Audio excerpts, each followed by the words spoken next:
गुरु अमृत की खान शीश दिए जो गुरु मिले तो भी सस्ता जान। संत सहायक जीव के संत ही पार लगाए और से उधरे नहीं जो भ्रम भूल लगाए। परम पूज्य साहिब जी, मुद मंगलमय संत समाज, सत्संग प्रेमी भक्त सज्जन, माता एवं मन, आज आप और हम सब दमयंती बहन के श्रद्धांजलि सभा में बरसी कार्यक्रम में एकत्रित हुए हैं। बरसी के उपलक्ष्य में हीरालाल भाई ने 2 दिन का कार्यक्रम संतों द्वारा रखा हुआ है, जिसमें धन गुरुजनों की चर्चा ज्ञान से लाभ ले रहे हैं।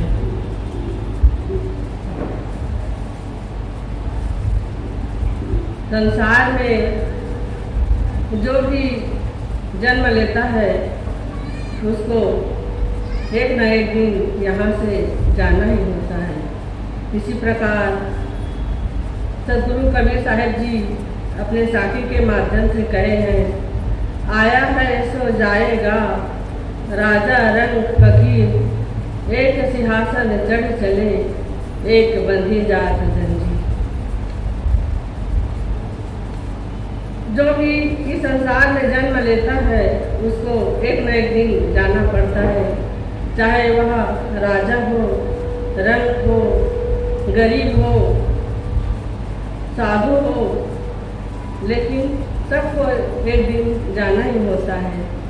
क्योंकि यह नश्वर शरीर जो हम लोग धारण किए हैं वो थोड़े ही दिनों के लिए हमें मिला हुआ है। मनुष्य जन्म में हम आए हैं तो ऐसा कुछ काम करें ताकि हमारा मनुष्य जीवन का कल्याण हो सके।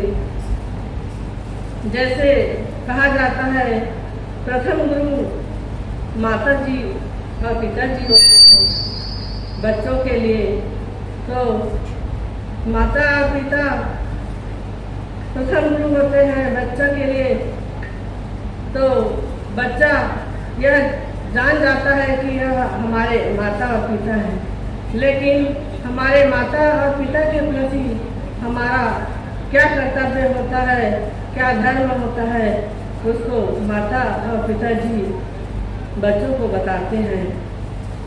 तो उसका संस्कार अगर बच्चा सीख जाता है तो सीखने के बाद वह अपने आज्ञा का पालन करता है। जिस प्रकार जैसे राम जी हुए, राम जी को कितना सुंदर संस्कार मिला गुरुकुल में पढ़ने के बाद। तो राम जी सुबह उठ करके माता और पिता का प्रणाम करते थे और उसी के फलस्वरूप वह मर्यादा पुरुषोत्तम भगवान राम का उपाधि मिला। उसी प्रकार हमारे जीवन में मनुष्य जीवन का बहुत बड़ा महत्व है। एक माता जी थी, उनके एक बेटे थे। तो माता जी गरीब थी और वहाँ उनका पिताजी का सपना था कि मेरे बेटे को मैं पढ़ा लिखा कर डॉक्टर बनाऊंगा। तो माता जी सोचने लगी, उनके पिताजी तो नहीं रहे, लेकिन माता जी सोचने लगा कि उनके पिताजी का सपना था, मैं उसको पूरा करूँगी। तो माता जी मजदूरी करके अपने बेटे को पढ़ाया लिखाया और पढ़ा लिखा करके दूसरे देश में और पढ़ने के लिए भेज दिया।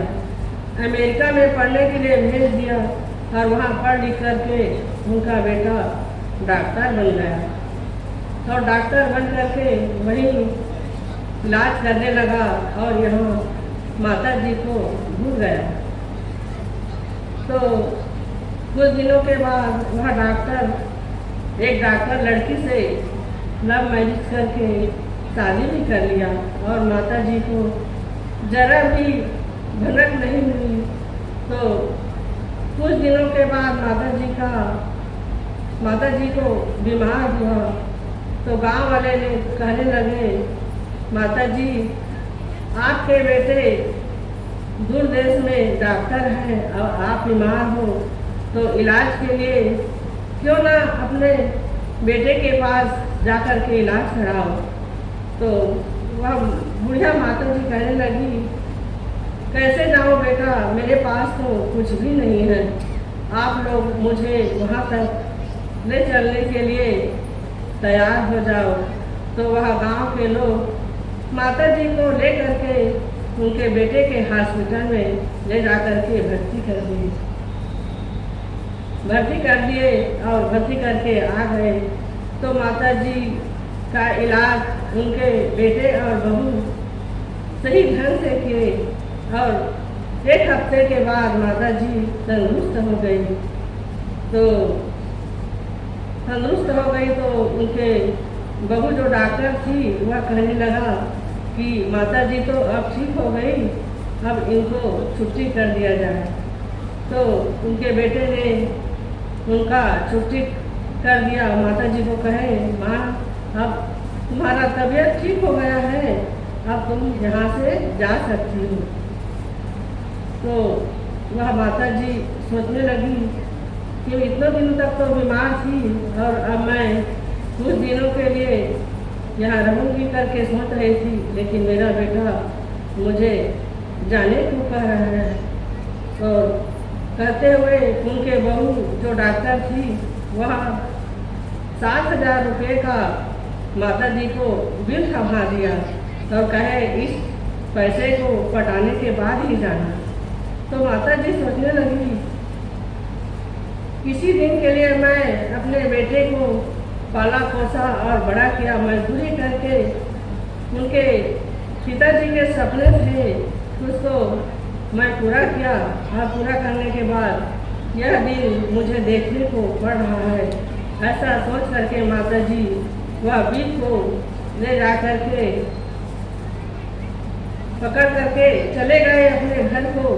और घर में जाने के बाद माता जी सोचने लगी, कितने दिनों तक मैं उनको पाला पोसा और मुझे 7,000 रुपये का बिल थमा है, तो जन्म से लेकर आज तक मैं इतना पैसा लगाया हूँ, वह भी माता जी उसी बिल दूसरे बिल में लिख करके इतने रुपये मेरे पालन करने और पढ़ाने लिखाने में लगे हैं, उनको 7,000 रुपया अपना काट लेना और बाकी पैसा मुझे वापस करना। ऐसा माता जी चिट्ठी लिख करके भेजे अपने बहू और बेटे के पास।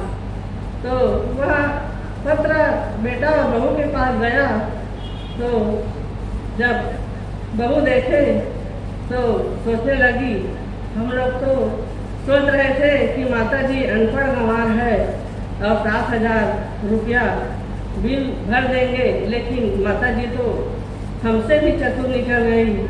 ऐसा करके बहू बहुत शर्मिंदा हुए।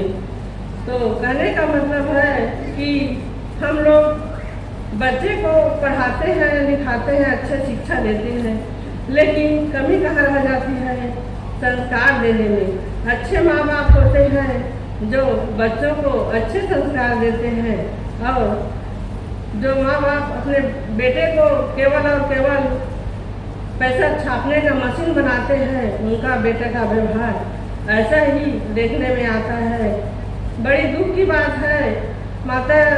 पहले के माता लोग 4-5 बच्चे पैदा करते थे और उनको पढ़ाते थे लिखाते थे, और पढ़ाने लिखाने के बाद सही संस्कार भी देते थे तो माता पिता का भी सेवा होता था। लेकिन अभी ऐसा समय आ गया है कि केवल 2 बच्चे पैदा करते हैं और इतने में ही माता पिता को भी भूल जाते हैं, माता पिता का सेवा नहीं कर पाते।